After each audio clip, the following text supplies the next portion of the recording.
sebenarnya apa sih kejang demam pada anak? Terus gimana sih ceritanya kok bisa gitu? Kejang demam itu kejang yang terjadi karena demam ya, Karena demam sesuai ya? judulnya aja, Mmm, kejang demam, berarti kejangnya terjadi karena demam. mhm. Nah, demam itu suhu berapa sih? Suhunya di atas 38 derajat Celcius, Oh gitu. ya. Dan yang disebut kejang demam itu ya, itu normalnya hanya terjadi pada anak usia 6 bulan sampai 5 tahun.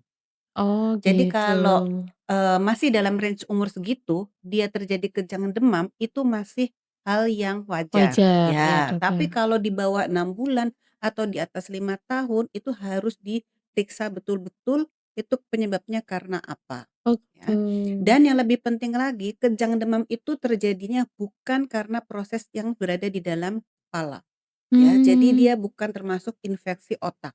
Jadi kejang yang didahului oleh demam, nah demamnya itu adalah penyebab sakitnya adalah selain yang di luar kepala. kepala. Ya, jadi kalau kejang demam, itu proses infeksinya bukan terjadi di dalam kepala. Kepala.